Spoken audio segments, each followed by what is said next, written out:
Hey YouTube faithful, Heavenly Prepper here. At some point along your silver stacking journey, you're likely going to hit what I call your silver point of no return. Now, once you hit this point, you'll realize that this real, tangible asset that you hold in your hand is worth far more than the paper dollars and counterparty risk that's held in their system. And when I say a point of no return, I'm not referring to a mere understanding of the value of silver as an inflationary hedge and a good investment. No, I'm referring to a point when you mentally understand that this commodity, both silver and gold, is where you need to store the bulk of your wealth and it doesn't scare you.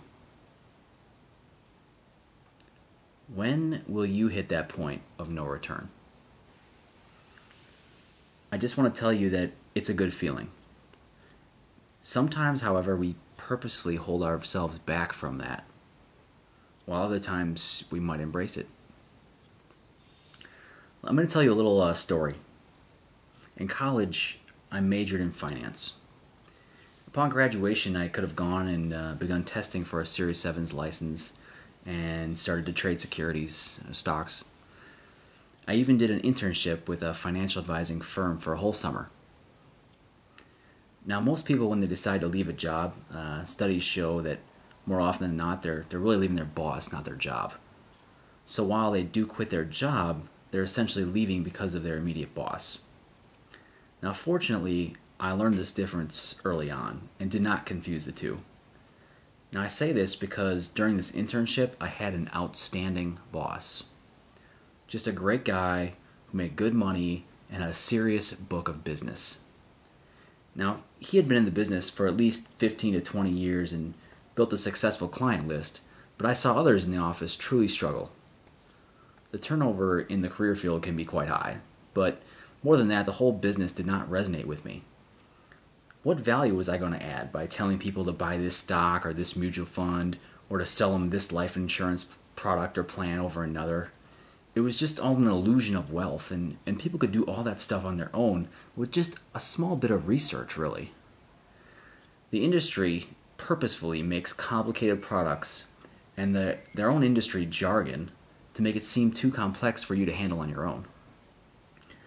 I could see the daily conflict of interest inherently at work, where different products sold to clients could make an advisor a lot of money and more money than a particular investment that was better than another. So for instance, I might have an investment that had a 5% commission and was no better than one that had a 2% commission, but the advisors would still go with the 5% commission making more money, when in reality their clients are doing worse off because they're getting that 3% less.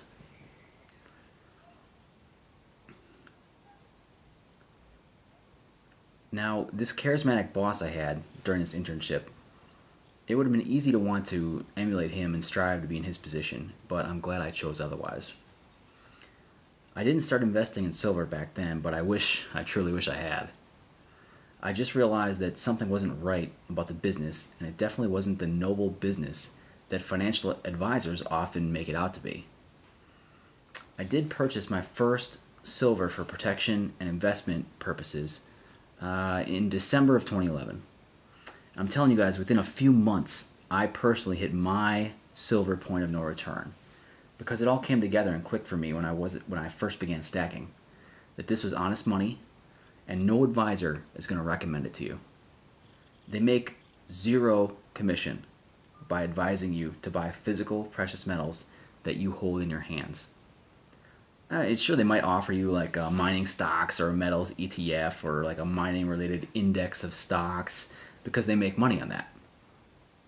And of course, this is exactly what you don't want to do, as the counterparty risk is still your number one problem in any kind of economic collapse scenario, while holding the paper assets. And that's all they truly are, is these paper assets. So yeah, you could gamble and still make a profit in the Federal Reserve notes for a time, but when does that time cease? It's a gamble that I'm no longer taking. And I decided back then that I simply couldn't be a financial advisor because I didn't like the idea of losing other people's money, and the business just did not resonate with me, like I said. Now, years later, I'm definitely and infinitely glad that I didn't get into advising, and I likely would have never come to realize the honesty of silver and gold money if I had, because my salary would have been dependent on me not seeing it. And had I actually realized the value of silver and gold, I either would have had to embrace a huge cognitive dissonance to stay in the business, or alienate myself from the industry and lose most of my clients by advising them to get out of the paper stocks and bonds and into physical commodities. That's a catch-22.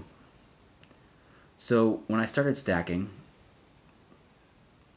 when I started stacking, the cards and mental math all aligned for me, and my silver point of no return happened quite quickly.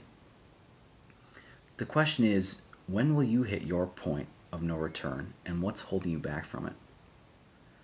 Are you still clinging to that 1.5% 5-year CD, a certificate of deposit?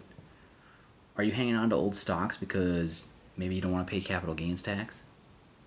Are you hanging on to that IRA because you don't want to take that penalty, that hit? Or maybe you haven't even made your first silver purchase yet. I'm telling you, now is the time. I recommend that you really examine your situation and focus on what's holding you back, and attempt to logically overcome it, and look forward to hitting your silver point of no return. You will not regret it. This is Heavenly Prepper, preaching and prepping.